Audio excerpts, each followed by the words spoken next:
join us at this live session, Anand. So we're gonna, if we could get the next slide.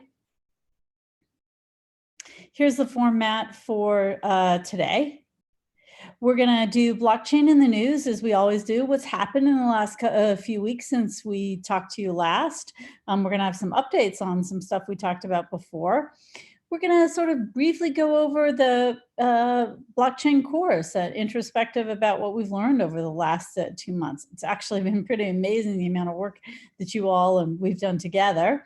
And then some outlook for the future. So next slide, let's just jump in there to blockchain news. We'll also have a poll in just a second, and we'll have opportunities for some Q&A at the end for you all.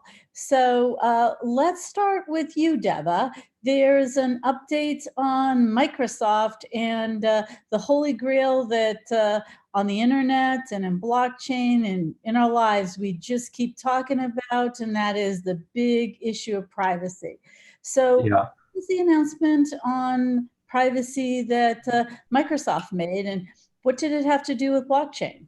Yeah, so Microsoft made a very interesting announcement over the past few weeks, where they said that they'll put users' data on the blockchain and allow companies to pay for that data to access it. So it's like, if you look at companies like Google and Facebook, they make money by selling users' data to advertisers, and they make money out of it. And the user is kind of left out with this free product. And this has been the strategy of Google, Facebook for a long time. And Apple took the other approach and said, we'll not sell any data of any end consumer. And then they said, it's completely private, we'll keep it private. And then, like, they're very famous for the strong privacy positions. So Microsoft has taken a very other part of the interesting position, where they say that the user data is private, it's held private on the blockchain, but companies can pay the users directly to get access to the data. I think there's a whole bunch of announcements around it, but I think it's a very interesting approach of what Microsoft is trying to do here. So at last, we can monetize our own data. It'd be interesting to see how easy it is for us to sell our data, and also how much transparency we have about what our data is going to be used for. Yeah.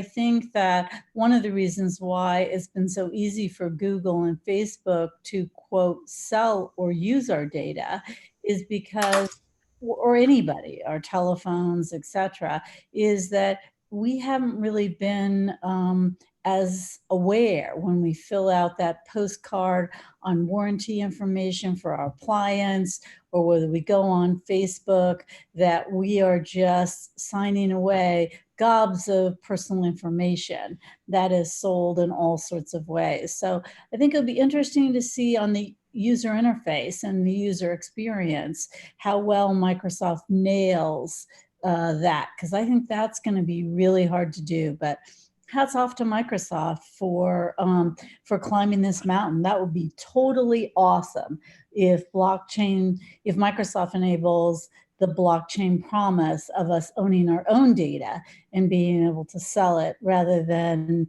Facebook and Google being the only ones that can profit from who we are and what we're doing and what we're buying. Yep. So definitely. I also thought it was interesting. We saw the big announcement between JP Morgan and Microsoft on coming together as a partnership and monetizing their networks. But I also saw in sort of little print at the same time that simultaneously JP Morgan was changing out the blockchain that they had already put all of their stuff on. So Deva, can you tell us some of the implications of that? And from a business point of view, I just want to add some implications that I thought of about that. But what's the technology implication of JP Morgan doing that massive change out on their blockchain technology? Yeah, definitely. I think this is fitting to a general theme of how people are taking blockchain technology and then getting it ready for enterprise use. It's kind of what JP Morgan also did. So they were working on an open source implementation of the blockchain, And then they quickly realized that the underlying technology was alien to enterprises because enterprises are really they're slow, big ships and juggernauts. They just don't move fast enough. So blockchain technology, since it's bleeding edge, people built it on top of this programming language called Go.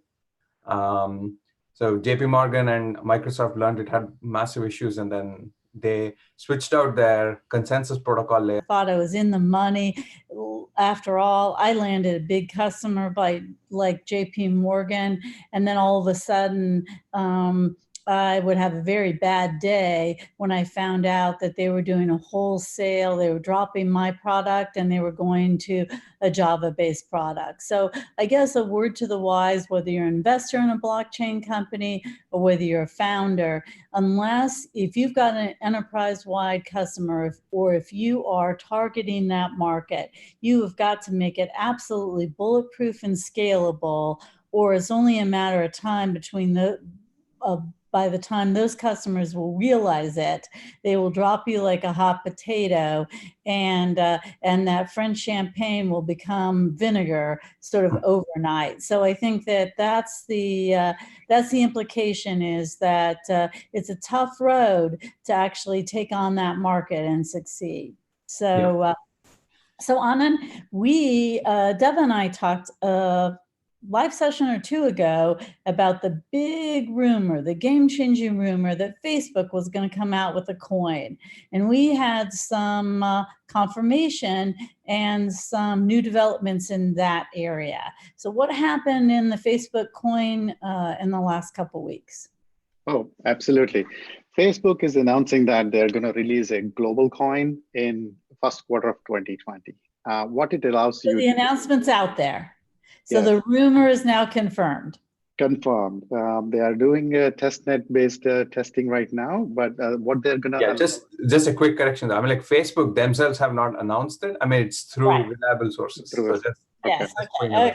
Yeah. I'm good that Deva is keeping us honest. So the rumor is picking up its steam, but we haven't seen it confirmed with a Facebook logo on the press release. Mm-hmm.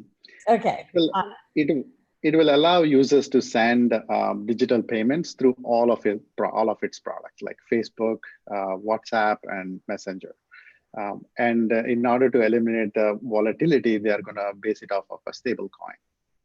So that means you and I can send money to anybody on these networks. Great. So we got a poll for everybody who is participating today. Would you use a Facebook coin to send money to and from your friends? So if program support can bring up that poll.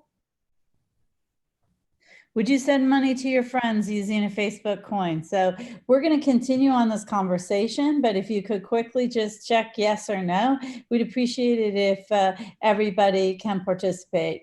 The three of us can't participate, so we're relying on you.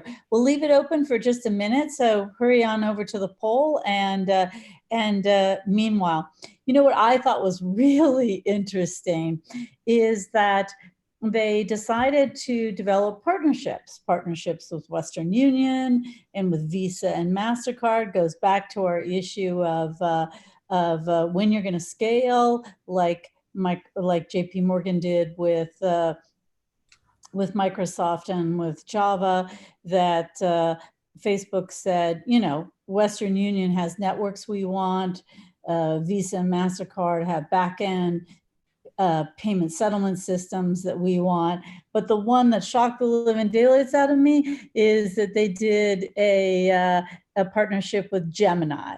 And what was the two important things about Gemini that was incredible about this Microsoft partnership? Either Anand, do you know what surprised me about Gemini? Not sure. Okay, Deva, do you know? It might be that it might be two things. One, it's a regulated one, and then also it was founded by the Winklevoss twins. Is that it? Yeah, it is. So let's talk about that one, and then we'll go back to. So the twins, the Winklevoss twins, yeah, are the ones at Harvard who actually came up with the idea of Facebook, that if anybody saw the Social Network movie, Mark agreed to